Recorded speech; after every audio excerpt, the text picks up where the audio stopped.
Week 1, top 3, bottom 3. First on the list, Bills-Ravens. Just the game in general, it's going to go up as probably a game of the year candidate to, in all honesty, it probably is game of the year. That's how good of a game it was. We already talked about it, so I'm not going to get that much more into it.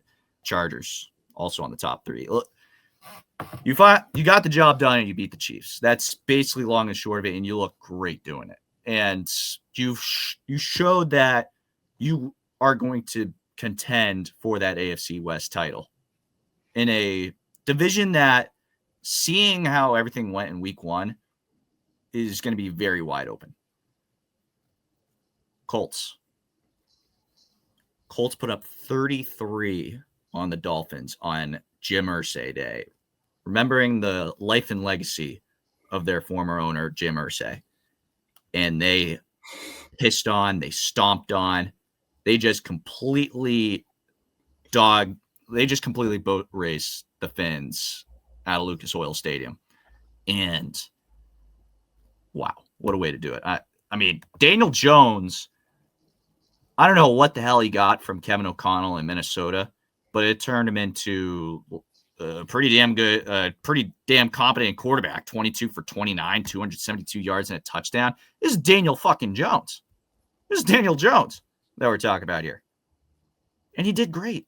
2 rushing touchdowns. Like, come on. Bottom 3, Fins, the Dolphins.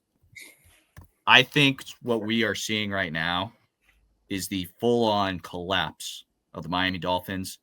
CJ, you said this earlier, and I completely agree with you, off the show, of course, that this is Mike McDaniel's last season. And he could very well be the first coach fired, because this team is softer than puppy shit.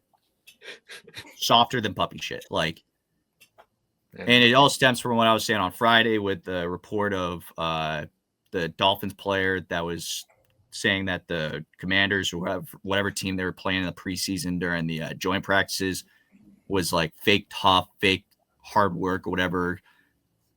Talking about going 110%, calling it fake, like soft as shit.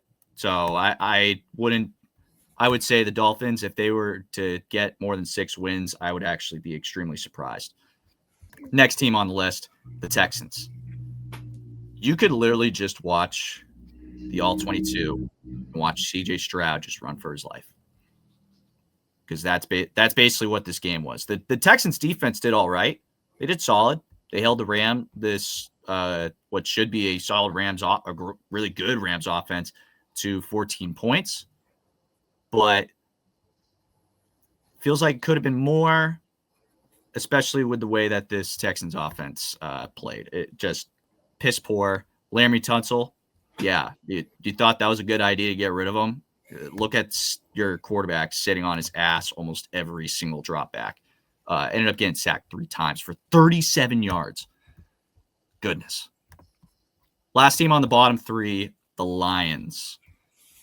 Whew, baby. Talk about getting boat raced out of a freaking game. This was a boat racing.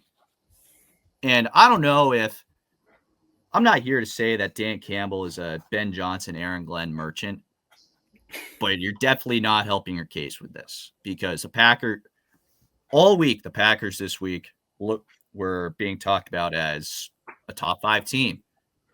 Lions are supposed to be a top 5 team. And especially trying to bounce back after a disappointing end to last season, this is not the way that you want to start it, especially against the Packers. Final score was 27-13. It was really 27-6. This was not a game at all from start to finish.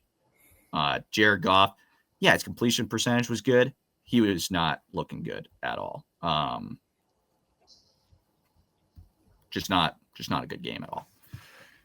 All right. That is the first top 3, bottom 3 of the season. Can't wait for many more. And that is all the scheduled content that we have for you today. In terms of our pick'em, I decided by myself to read off how the 4 of us did this week. Adam, you went 9 for 14. CJ, you and I both went 11 for 16. Tuck, tough week, man. 6 for 14.